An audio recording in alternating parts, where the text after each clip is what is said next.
I'm Algebra Annie, and I am here to help you be successful in your algebra class. You are stronger than you seem, braver than you believe, and smarter than you think you are. Christopher Robin. Today, you will be learning how to add and subtract fractions with both Math Antics and myself.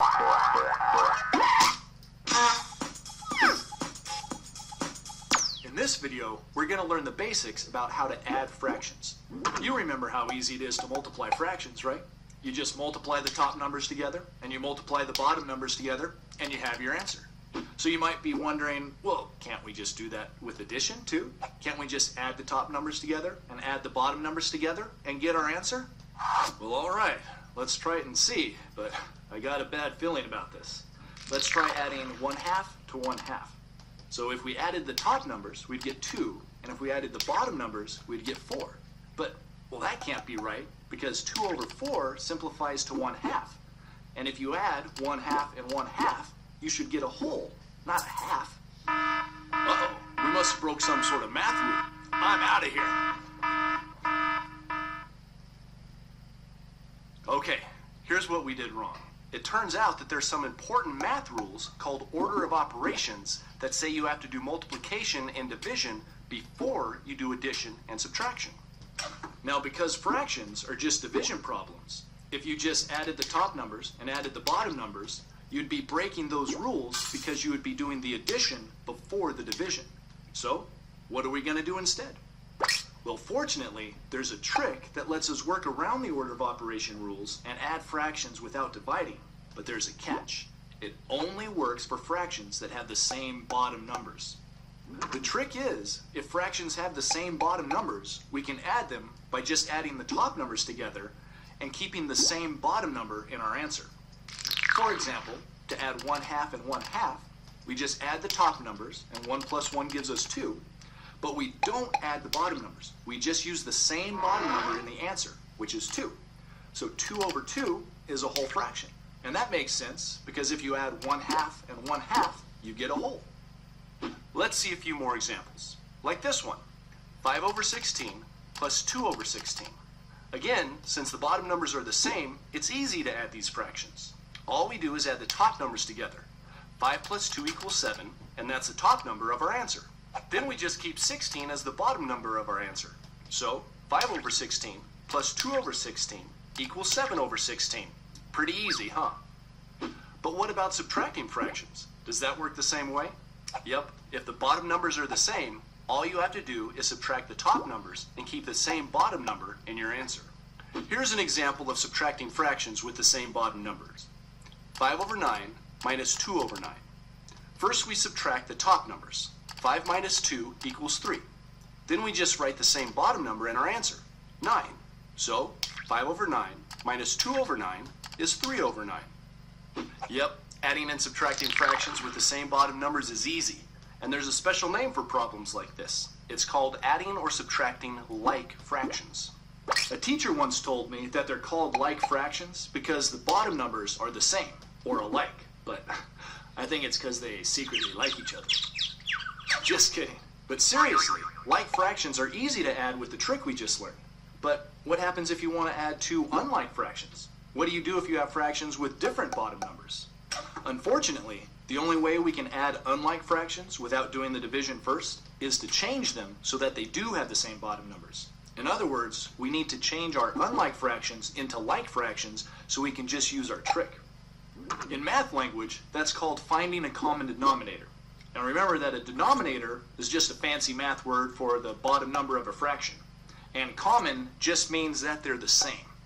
So, how do we find a common denominator so that we can add or subtract unlike fractions? That's what we're going to learn in the next video. Now, not all fractions have the same denominator. This is the fraction 1/2. It has a denominator of 2. This is the fraction 3/4 with the denominator of 4. To help us solve this problem, first we need to visually see what this means. The fraction 1/2 means I have a cake, and that cake is cut into 2 slices. Of those 2 slices, I only have 1 left over. The fraction 3/4 says I have a cake, and it is cut into 4 slices. Of those 4 slices, the numerator with the 3 means I have 3 left over. Our question is really, if I add those together, how many slices do I have left? Well, this size is different than this size, so I can't really count them up. What I need to do is cut these cakes, so I'm talking about the same size pieces. Numerically, that means these denominators need to be the same numbers, because that would be the same number of cuts. So I need to change these numbers. The way we do that with math is doing a common denominator. Now, there are many different common denominators you could use. The smallest common denominator would be 4. Another would be 8, another would be 12, and you could keep going. The least would be 4, but you could use any of these. For the purposes of this video, I'm going to use the common denominator of 8, which means these numbers are going to be changed, and I'm going to end up writing these fractions with a denominator of 8 instead. Pictorially, what does that mean? That means that these cakes are now sliced into 8 slices, not 2, and not 4. So to cut this cake into 8, I'm going to cut 8. This cake cut into 8. I cut 8. Well, of this cake, there's 4 left over. There's 4 left over. Well, mathematically, where'd that 4 come from?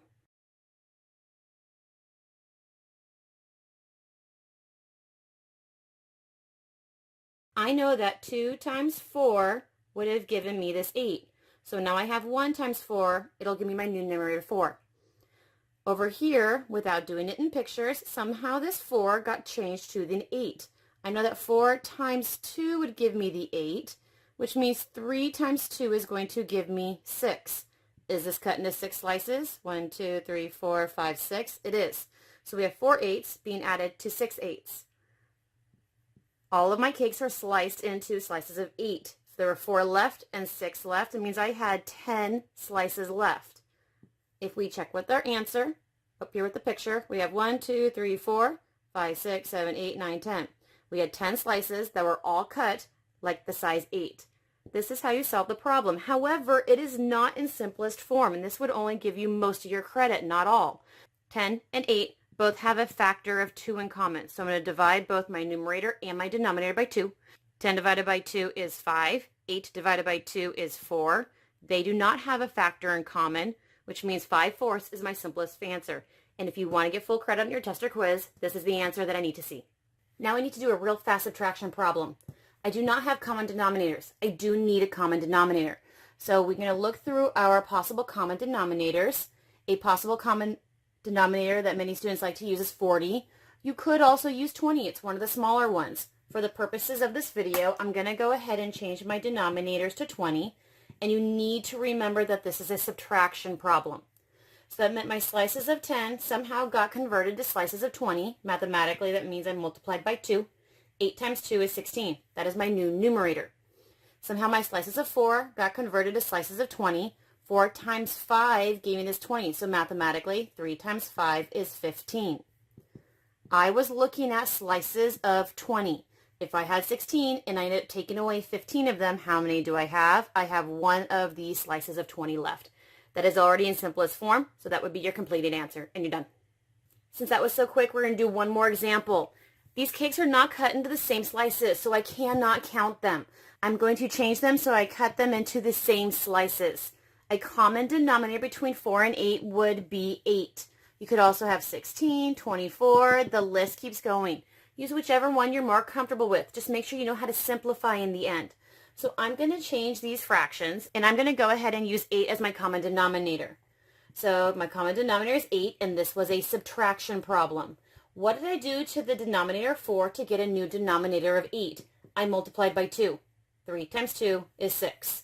What did I do to this denominator of 8 to get the new denominator of 8? I multiplied by 1. 1 times 1 is 1. So I was looking at slices of 8. I had 6 of them, and I took away 1 of them. I am left with 5. 5 and 8 do not have a factor in common, so 5/8 is your final simplified answer to get full credit. Always make sure your fractions are in simplest form. And coming up next, decimals.